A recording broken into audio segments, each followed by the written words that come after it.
More than 25 countries across the continent have now received COVID-19 vaccines. They've all been tested, and the World Health Organization says they're safe for people to have.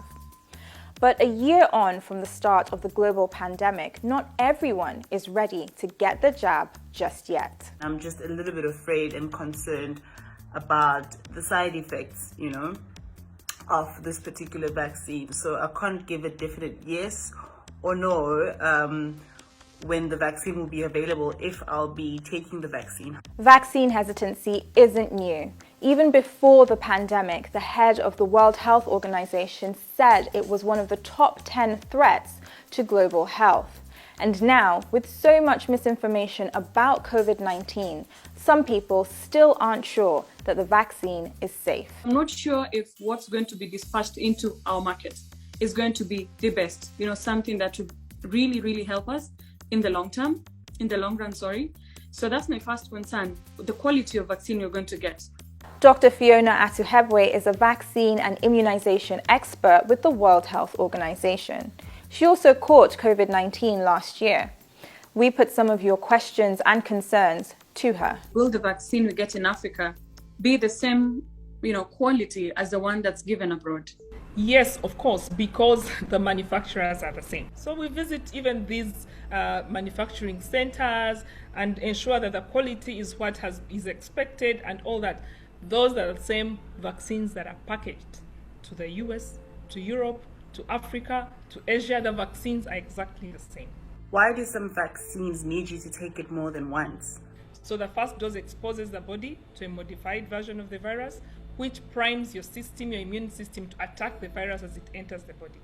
Then the second dose shot exposes the body again to the same, which causes the immune system now to build antibodies to the virus. Some of the vaccines are able to do this in one shot. For example, the Johnson & Johnson vaccine will be just one shot. But then a number of vaccines will require more than one dose, which we call booster doses, to help your body build a sustainable immunity against that disease. What are the effects of somebody not taking the COVID vaccine? There's no way to know how COVID will affect you. And you can get sick, you can spread the disease to family and friends, which you don't want to be the source of disease in your family to your parents, and then your parent ends up dying. And the COVID-19 vaccine can help protect you from getting seriously ill, and helps to stop the overwhelming effects that we are seeing on our hospitals, on our health system at large. I think it's only right for me to ask if the vaccine is our only way out of this pandemic. Vaccines are not the magic bullets out of the pandemic. We do not yet know if this vaccine actually stops me from infecting you. So for as long as we are not yet there to stop the transmission, then we cannot end the pandemic.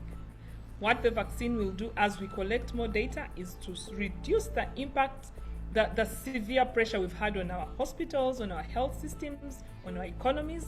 Does Africa's young population make it need the vaccine less? Really, we need people to get vaccinated. We hit the 60% mark and we move on. Remember that so far the information we have is the vaccine is going to be given to people above 18 and above. Africa has such a youthful population. We have young teenagers. We have a huge population under the age of 18. So if we don't have those above 18 vaccinated, then we shall fail to hit the 60% mark, because we have many who are ineligible for the vaccine.